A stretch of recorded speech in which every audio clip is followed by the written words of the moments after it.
right? So, okay, so that's out. Let's try something else. Uh-oh. Oh, there it goes. I said uh-oh because I thought PowerPoint froze, but it didn't.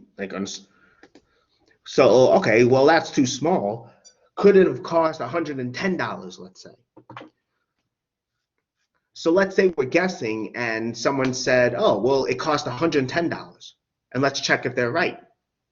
Well, if they're right, then they're saying $110 plus the tip would have to equal $115.50. This is what would have to happen if dinner without the tip cost $110, if the bill. Okay, so mathematically, well, we know the tip is 7% of this. Well, just like the previous calculations, this is saying then that the tip then would be $110 times 0.07. That's 7% of something. You know, just like the calculation we saw before.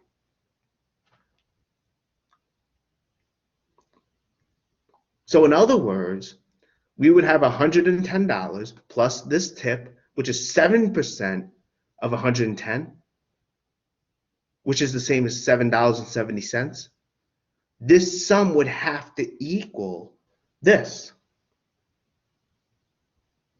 $115.50, right? Remember, this was dinner including the tip. So if dinner was $110 and the tip was 7%, we're saying that the tip is $7.70, and then the sum would have to be $115.50. But of course, that's not true, right?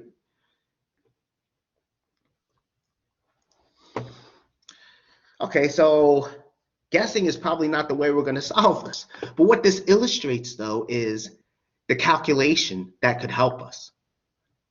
So instead of guessing, you know, $100 for the bill or $110 for the bill, I'm going to let B denote the bill for dinner without the tip. And we're going to solve and figure out what B has to be.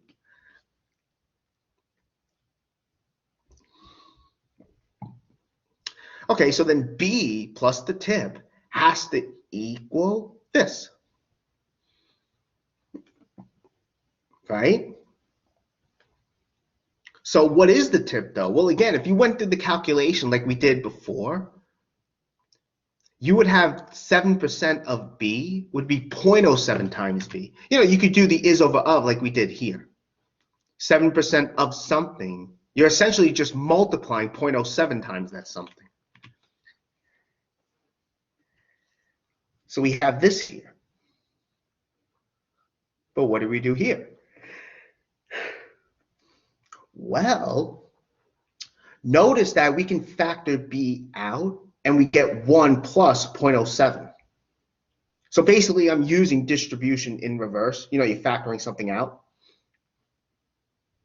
And this is, of course, 1.07. So really, we have B times 1.07.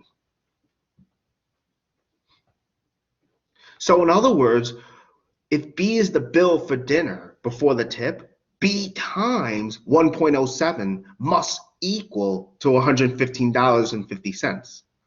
B is what we want to know. So what do? We divide.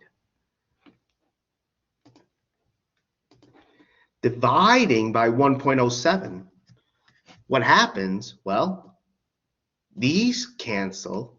We get B, turns out to be this quotient, which is about $107.94.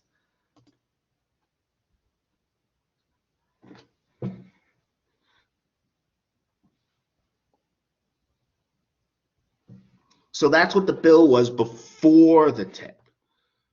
Okay? I know that was tricky, I understand.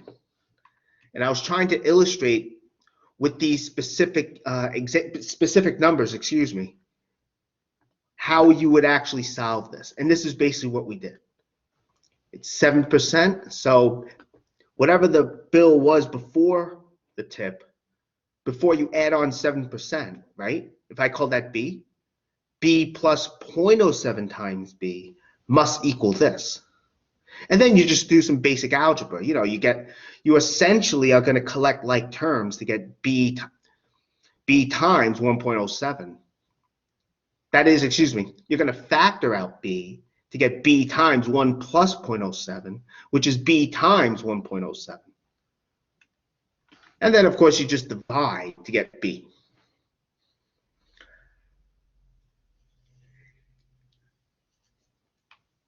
What questions do you have about this example?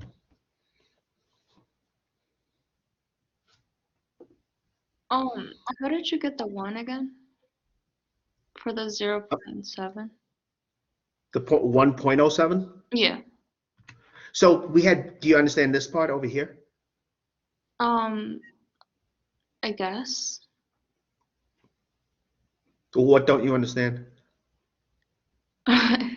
I don't know how to describe what I don't understand in math. Oh, Sorry. that's okay. So B was like the bill for dinner before the tip, right? That's what we're looking for. So that means that B plus the tip that we add on has to equal to this, Right. right? Okay. But the tip is 7% of B. Now, if you went through that calculation, kind of like what we did in the previous example, you would actually get 0.07 times B.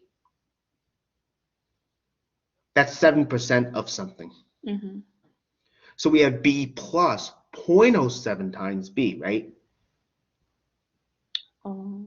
Now when you factor out B, right? You take the B out, you're left with 1 plus 0.07, right? Is it because B is inherit? It has a 1.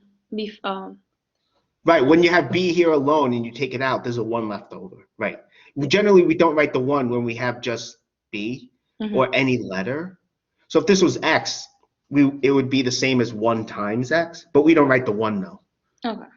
That's just that's a convention people take. I'm sorry if I did not mention that, so. It's okay. Okay, but that's where the 1 came from, so.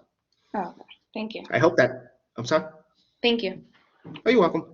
I hope that helps what I said. Good question. Are there any other questions?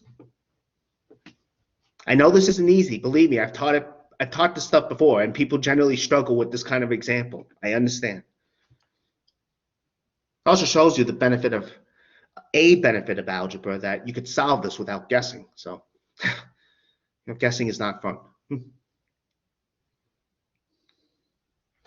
Because the next one is similar, but I want everyone to try the next one out. Take about like 5 minutes, then we'll go through it together. So this one's actually similar. What's going to happen here is let's say you buy a new television. The tax is 7.8%, okay?